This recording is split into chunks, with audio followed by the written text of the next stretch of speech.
This is going to be an addendum on some of the topics that were surveyed in the last two recordings. So I do think that a liberal democracy can stay on the rails. You know, it's not impossible for a society to kind of be, have a political establishment that is ethical and responsible. Obviously, you have the worst kind of elements trying to hijack real transformation and displace policy that would help problems, because then you can't offer the cheap racist solutions and the convenient shortcuts that don't require any kind of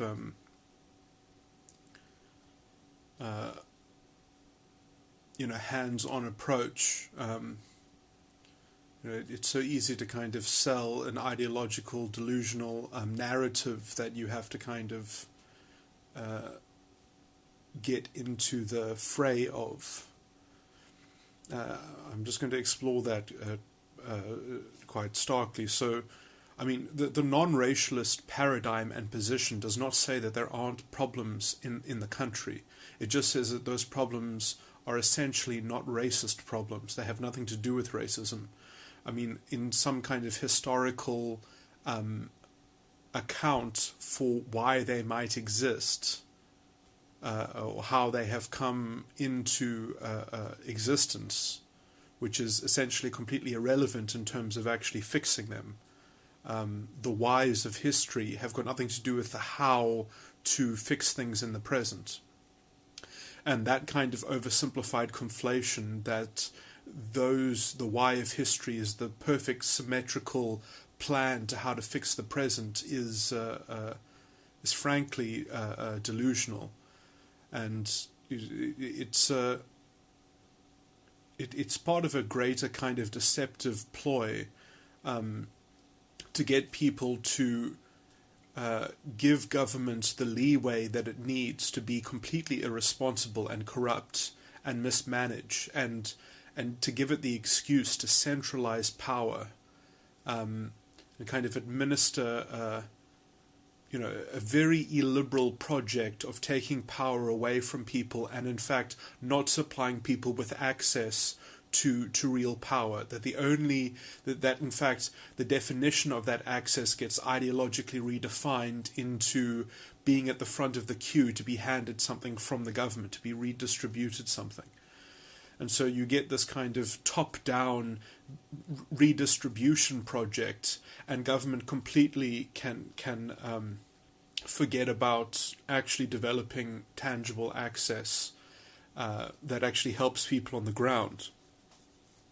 And then the people that do benefit from the kind of the direct compensation that the government can only give to small quotas of people, they have the kind of the worst kind of incentive to double down on this ideological explanation of things, and so it kind of breeds this kind of toxic bad actor problem and this sort of pervasive bad faith, which just ends up becoming more fuel for the kind of the tyranny that will come to sell more of its same fake solution. And so you can and there's this disgusting thing where the solution has to work for the lowest common denominator of the identity of the victim.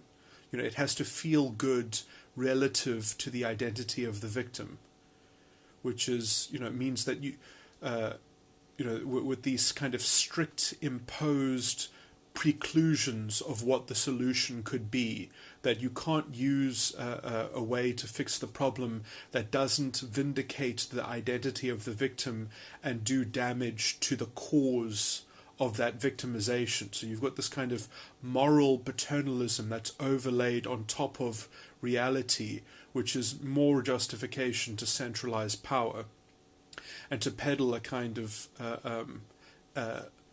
an ineffective solution that has to make sure that cultural appropriation and the kind of the emotional logic of the lowest common denominator of the identity gets pandered to by some kind of demagoguery, which then gets to get given the keys to power. And and then when it starts implementing its solutions and they don't fix the situation, and in fact they make the situation worse, then they're in the prime spot to double down on the same rhetoric and say, well, that's because we're not radical enough. And so it just becomes more and more vicious, and it maneuvers itself to destroy the real solution of providing access to individuals on the ground, because they can only succeed on the basis of their identity and on basis of their credentials of belonging to the historical group.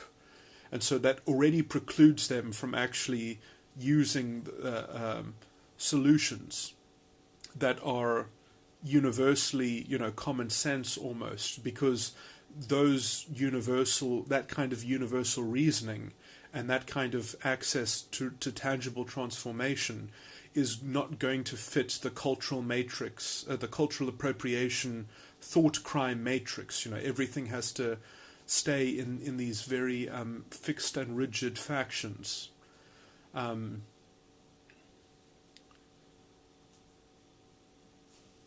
So it's a very kind of toxic,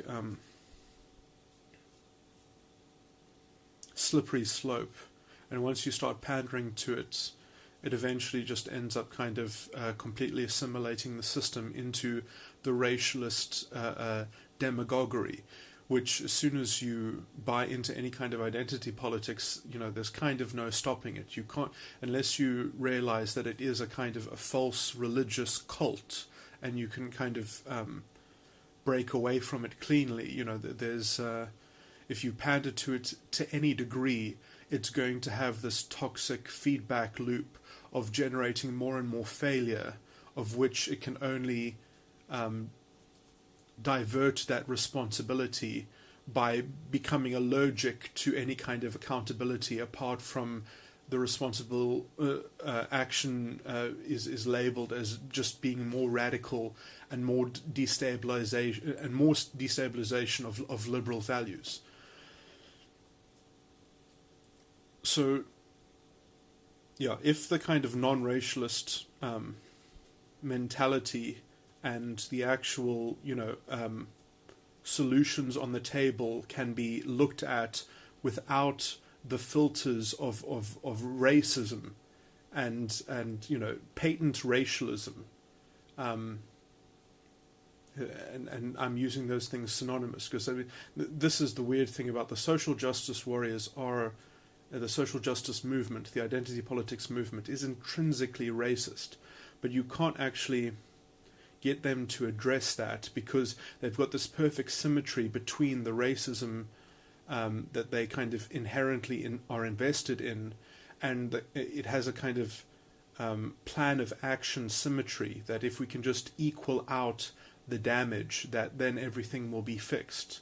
So there's this kind of moral oversimplification, and when they start actually engineering the policy that accomplishes that, and it creates toxic and resentment outcomes that actually discredit the integrity of a system, and it kind of undermines it and hollows out any kind of functionality, the only way that you can kind of explain that is by doubling down on the rhetoric and saying, well, we need to be more radical. It's because we're not being violent enough in correcting history, when the problem is actually in the present, in their delusional project, which you can't even criticize, because then they'll label you as a fascist and a racist, when it's quite ironic, because this is the philosophy of fascism. If you see your history reflected and felt in your own body, that renders your own identity, that is the spirit of fascism. It's incredibly disgusting. The kind of very aggravated race baiting that is required just to perpetuate, they need to have a kind of a human scapegoat and sacrifice in order to just keep that moralistic formula viable in the political realm. And that becomes its own separate battle, which is so far divorced from actually fixing the problems on the ground, which are incredibly distorted by fake, deceptive facts. All these mythological lies and statistical distortions, which are used to justify things and to get government onto justifying why we need direct compensation and redistribution instead of promoting access, instead of actually making access, part of the functioning of the route to transformation. I mean, the authentic transformation was pretty much dismantled by the corrupt looting class, and now they're just doubling down on the same kind of radical rhetoric.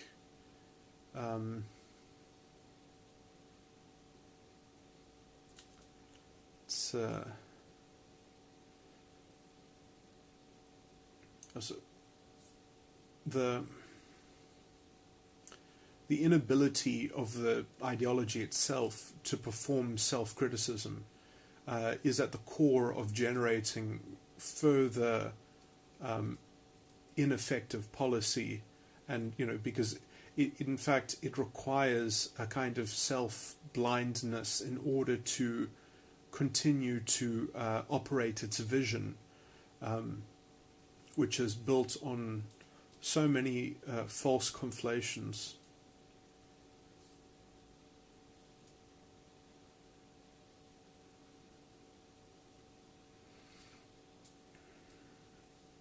So, I mean, if you just look at South Africa, there are tremendous problems and challenges. The problem is that they're not being addressed, and the kind of the radical solutions which are being proposed are, they really are just excuses to centralize more power, and they're built on fake narratives, which help distort and divert attention away from what needs to be revolted against, let's just say. So, you're going to blame some kind of minority because, it's impossible to actually perform any kind of self-criticism within the in-group when you're operating from the standpoint of identity politics. You have to kind of define the problem as being in the image of some kind of out-group paranoia. And so you can only police the in-group against this image that you have of the scapegoat in the out-group.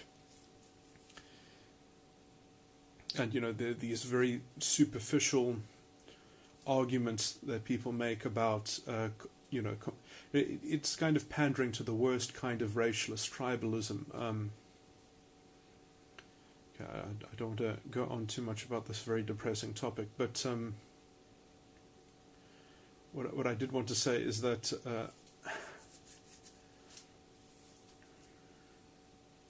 if the state, kind of promotes practical liberalism, let's just say, and therefore it is actually setting up capacity for the private sector to develop its own integrity and, find its own feet and, expand and grow. And, like setting up industries and promoting small businesses and the tools to do those sorts of things, and, really focusing primarily on education and good quality education at a primary level, and perhaps, nutrition as well.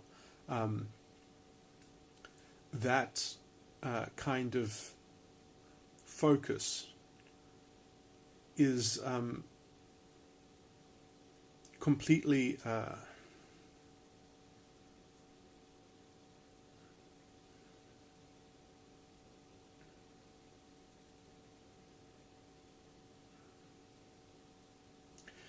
so I mean the South African experience is a good example of how these sorts of common sense development strategies are easily kind of corrupted and taken over and, perverted by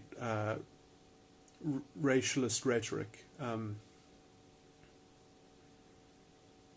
and sort of excused by, tremendous irresponsibility, which, is kind of just going to be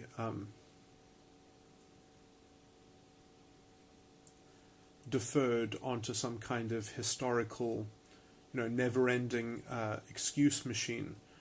But I would say that a tangible way to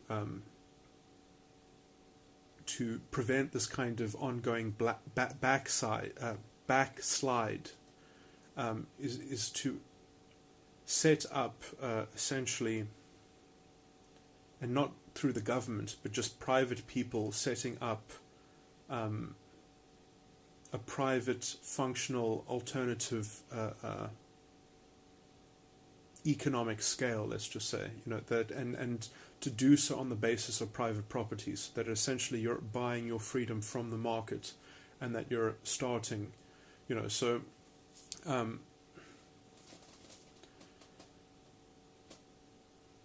because then at least with that kind of functional independence, you could invest in, like education that wasn't tainted by the state, or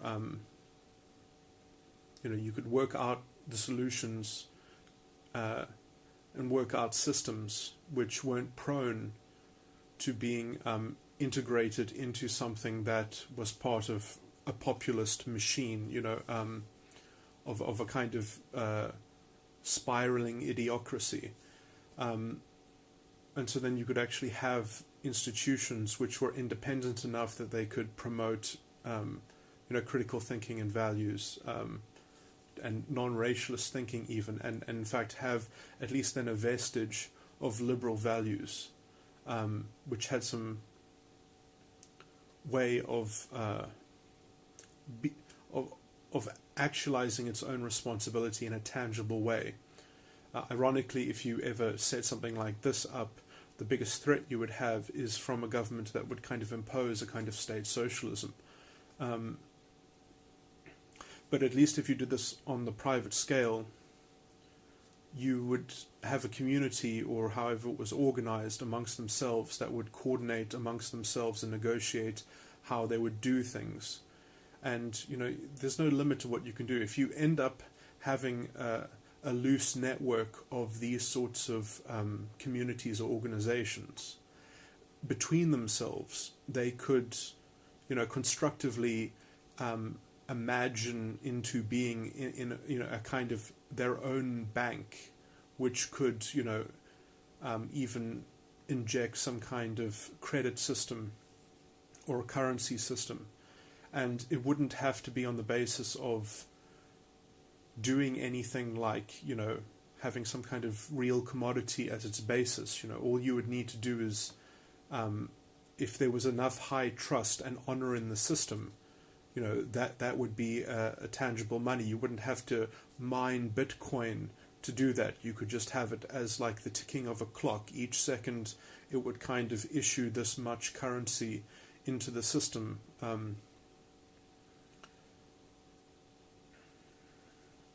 So the only kind of constraint on that sort of thing is effectively trust. And so, there are tremendous... You can't just invent the benefits of a society in terms of its coordination and its trust if there is no kind of institutional backbone to it.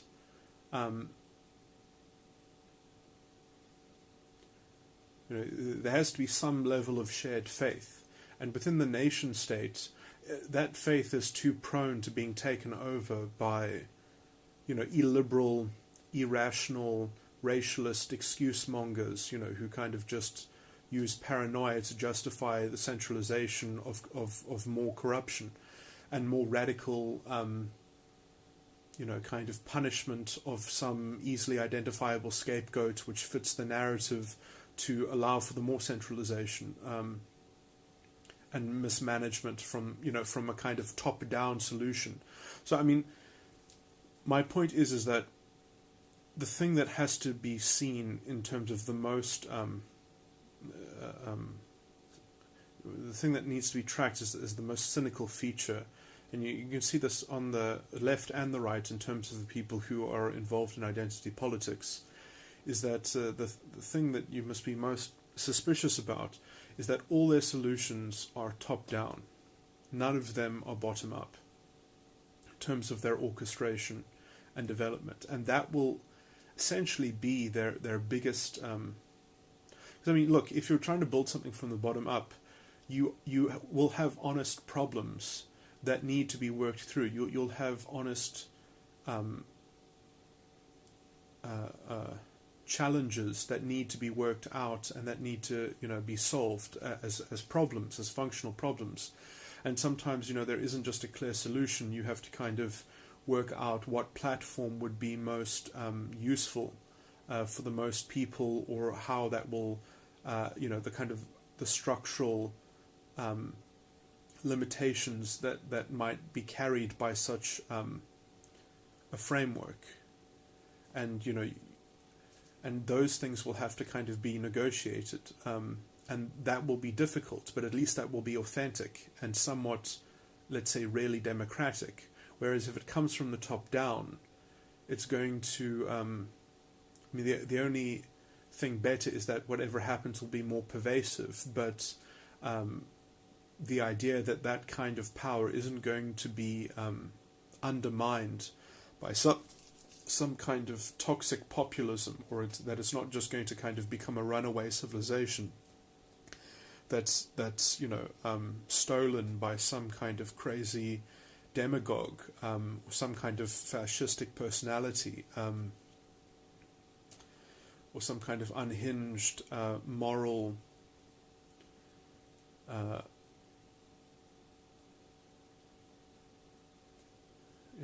so at least if it happens from the bottom up, people also can't just blame the system. They can, in a sense, only blame themselves. So from day one almost, there is this claim that they are taking responsibility for their own lives. And I mean, the thing is that if you have enough capacity at some point, if you have enough technology that you've sort of assimilated into your system, and you've got some kind of coordinating way to concentrate capital investment within whatever functional unit of alternative economy that you've been able to devise, you will eventually have the capacity to help other people to replicate your systems. And therefore you can proliferate stability in the world. You can actually do it through real functional organizations dealing with other people directly, not just this, the government should do better for other people, or society should have some kind of general regulation that's going to redistribute something. I mean, it's already I would say that ideologically is bordering on some kind of coerced cooperation that creates very bad actor problems, that essentially gets into such a mess and into such, with so many vested interests in it, and so many people making cheap political short-term abuses of that, which, I mean, like South Africa had all these arguments about colonialization have nothing to do with South Africa. South Africa was in such a good position to, do a lot of stuff. Colonialism is not the excuse. I mean, the ANC has no excuse for its disgusting performances. The debt which has been accumulated, we could have paid off our debt. We essentially didn't actually have that much debt. In fact, the debt that we had at some point was almost a tactical. We had it on purpose so that we could actually, get some more charity from other nations. We had very manageable debt, which we essentially, if we were serious about it, we could have gotten rid of it. This is not the case. I mean, Zuma has the money that has been wasted could have probably paid for land reform on a scale. We could have actually developed the land which people have already been offered, but people don't want the land. They don't want just arable land. They want land that has already been worked into being a productive farm. They want to move into a productive farm. They don't just want arable land. They have already been offered arable land. People don't want that. There's a lot of kind of very fake fascistic optics which have been imposed onto this oversimplified narrative of statistics which are such deceptive lies. I mean, the 80-20% breakdown of the racial ownership is such a made-up number. I mean, well, it's not made up. It's just it's a complete distortion of an outdated statistic from 1991. I mean, it's the idea that that's even quoted in a BBC interview with Julius Malema, who they're giving airtime to, without actually taking him to task for being a beguiling snake. I mean, he effectively is the black reincarnation of Hitler. I mean, it's so disgusting, and the kind of the garbage and the hypocritical, crazy, fake solutions, and that are obviously going to make some people incredibly, there's going to be a robust new black elite, to be the vanguard of some kind of disgusting, dystopian, racialist society that's, well, I guess we'll see what happens in the future.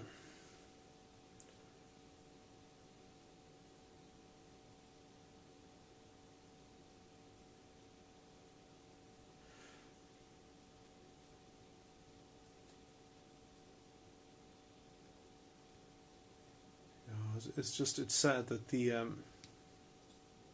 intrinsic racism that is the platform of this disgusting so-called solution to destroying a liberal state, just because it's too uncomfortable to point out the systemic corruption that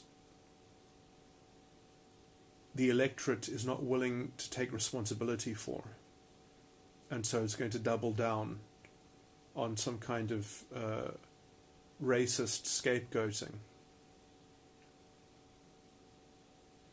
Oh, in any case, it'll be very interesting to see the results of the next election, but sadly, 20% of the population is pretty much all Hitler needed to destroy his country, and people are prone. 20% of personality in the population has this way of thinking, has this fascistic, and they become such a strong and vocal minority. But 20%, that's 20% of any population that has one vision about something. They can destroy it for the rest of everyone else. They can destabilize liberal democracy. They can make it a farce. They can threaten to burn everything down until they get their revenge politics pandered to.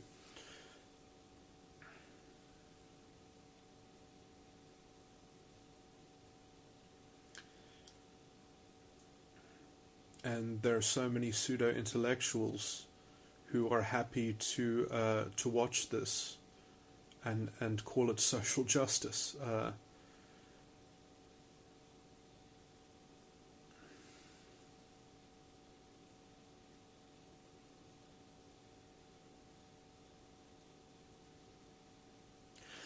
This mentality has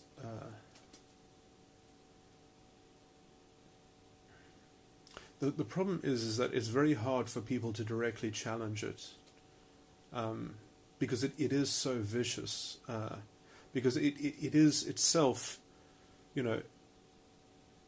it's such a weird position, because at its core it is racist, but then it justifies that racism because it says that it's promoting equality of outcome.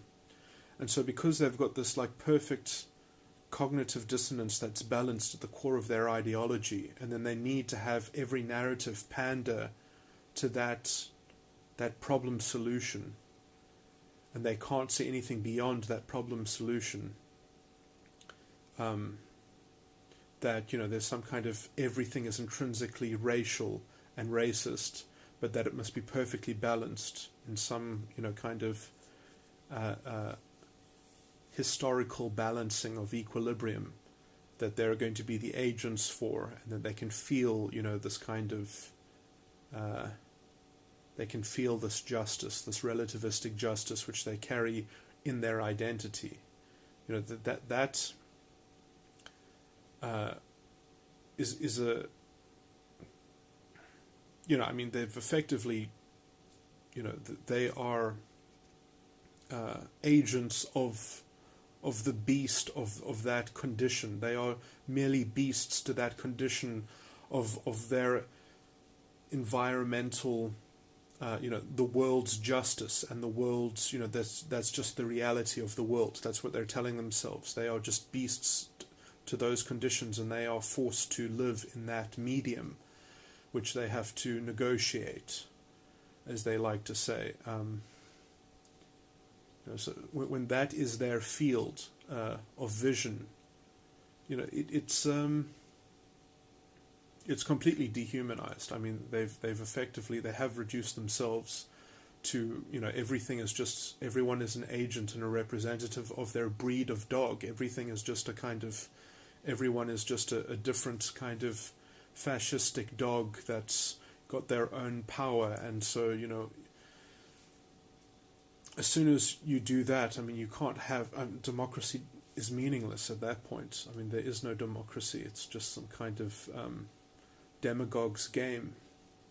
There is no politics. There is no, you know, it's just this apolitical idea about how much the system is giving integrity and self-esteem to people and justice to people, and the only thing that can ever, the only thing that's ever capable of dispensing that you can demand that from, is some kind of authoritarian or totalitarian culture at the very least. And so we've already got the totalitarian culture. We've already got the displacement of liberal values. We've already got kangaroo courts in many institutions that have been set up to pander to this bullshit of this kind of identity balancing. And the pseudo-intellectuals that go along with this. I mean, it's quite sickening to understand that, you know, this is coming from the universities primarily. I mean, it really shows you the quality of something. I mean, just the complete lack of awareness and you know, until you get this kind of this new academic, which is kind of bred into this, you know, intelligentsia, orthodoxy, consensus building for this totalitarian culture. I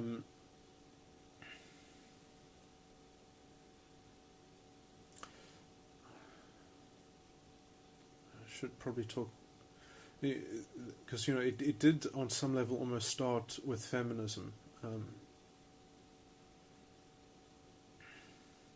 Well, it kind of evolved from there.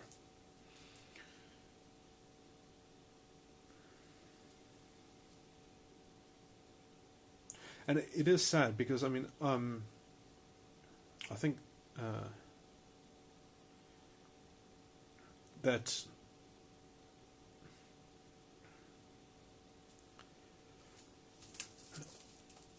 say that, I mean, there are at least some portion of the female population which, you know, can, you know, that should participate at every level. But it seems that there is there's something about the cultural operating of women. There's this cultural vestige of essentially ideologically milking the system and ideologically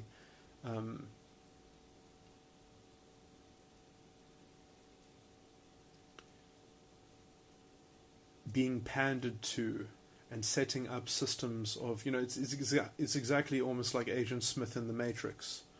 So Agent Smith would be the archetypal third-wave feminist. And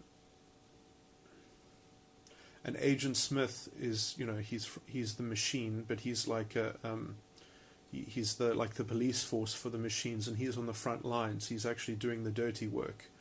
And then you have like the Merovingian, who is a in the kind of the upper class machines, and he's got his own like little ivory tower or whatever. And so, just to follow the feminist analogy, the Merovingian is essentially, he's the hot chick with big tits. He goes to bars and he gets free drinks any night of the week that he wants them. He gets guys to do whatever he wants for him. Whereas Agent Smith is like, look, I know we've got a good thing going here, but turning humanity into batteries for us, but I don't get nearly as many free drinks as the Merovingian does. That's not cool. We should all assimilate. We should all become the same thing. We should all become the frontline fighters. So I should assimilate everything into being Agent Smith. It should all kind of find some kind of parity, some equality of outcome. I don't like protecting this game that we've got going on, using the humans as batteries when, there's this huge power disparity between us, machine agents. So that's kind of Agent Smith's deal, is that he is, he doesn't give a shit about the humans. He's especially annoyed that he is on the front lines, as it were. He's benefiting one of the least from this kind of unfair distribution. And this is effectively generally where all fascism kind of comes from, is that when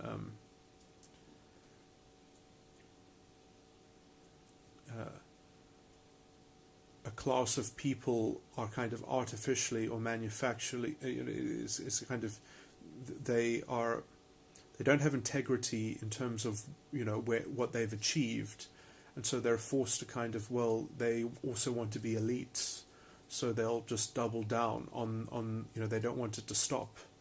They don't want things to become more authentic.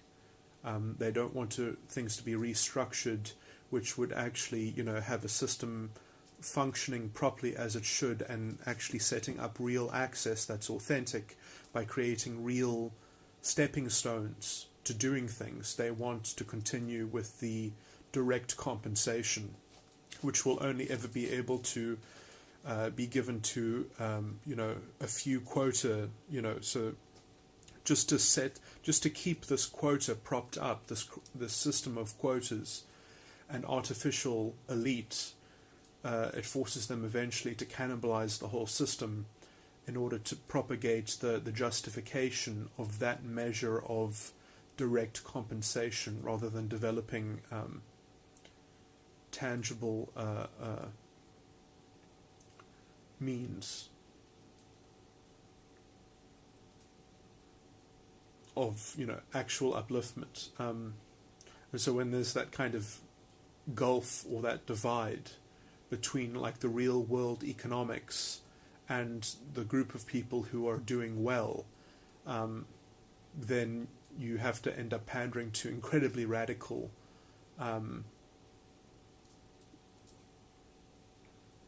so-called solutions which give justice to the identity, instead of just seeing that the system and how it's been operated is effectively unsustainable, and it's effectively designed to benefit small numbers of people, which are generally the politically connected, and other overt, corrupt, mismanaged resources that are ineffectively and in fact sometimes dispensed in such a way as to try and give that feeling of promoting identity instead of actually caring about uplifting people and promoting real access to proper education, for instance. So now people have to pander to the crazy ideology of decolonizing education and decolonizing math and science. There's that kind of bullshit that, that is the mark of a decadent ideological scheme. I mean, this is a scam.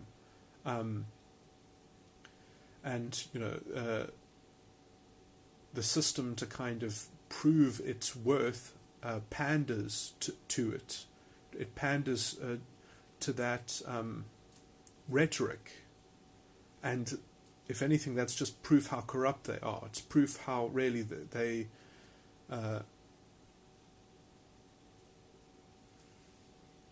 but because of populism, essentially they get away with it. So, I mean, my solution is to actually set up a functional independence on the private scale that is set up legally within whatever liberal democratic state that you're in. And so you end up generating enough independence that it doesn't really matter, because you've essentially got your own. Effectively, you've got a private government that isn't trying to take over the land.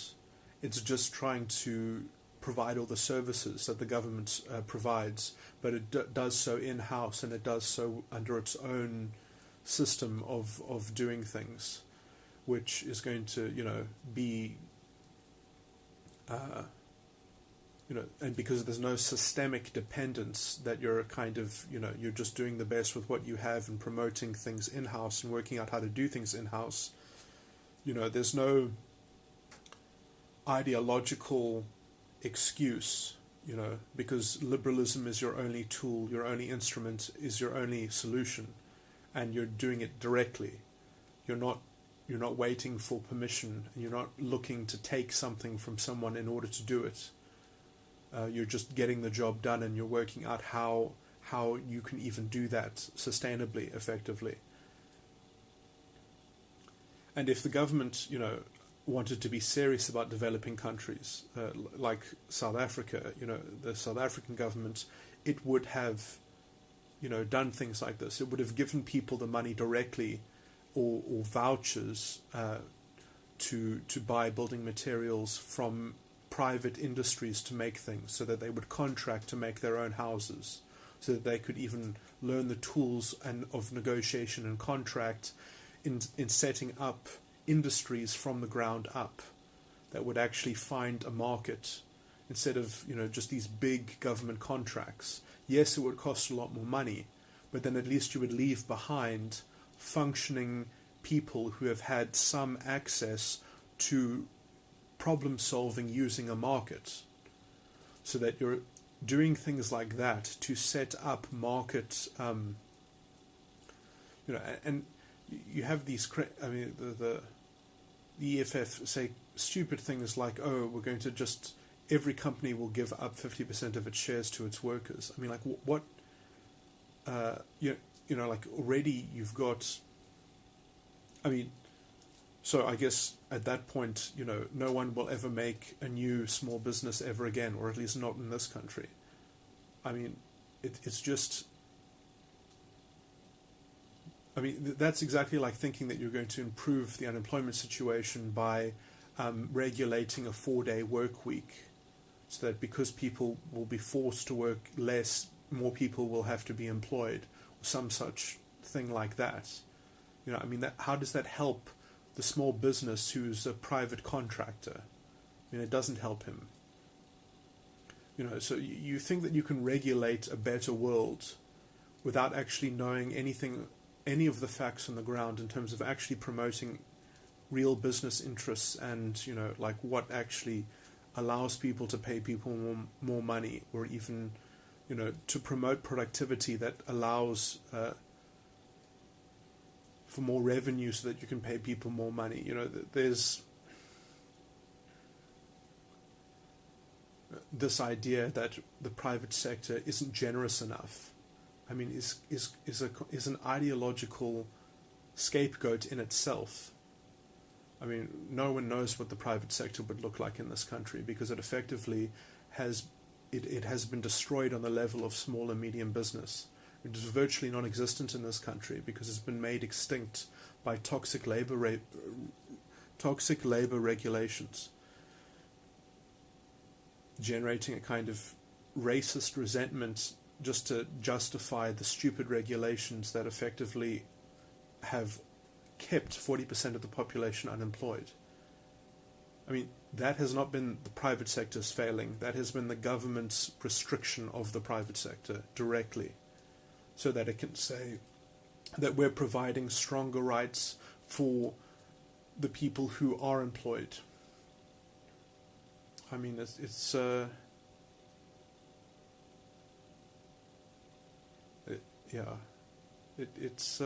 disingenuous garbage from people who sit at the top, who centralize things more and make corrupt deals while promoting the interests of big businesses who can never develop skills like small businesses can, because only big businesses can afford to soak up all the ideological tokens that are needed, that are robbed from the small businesses, that give people real experience, so that small businesses will never be able to succeed because all the people that they give skills to get stolen, get headhunted. I mean, it's just it's a complete farce. I mean, it's designed to fail from the top. And then who pays for it? Now they're going to double down and have a fascist revolution.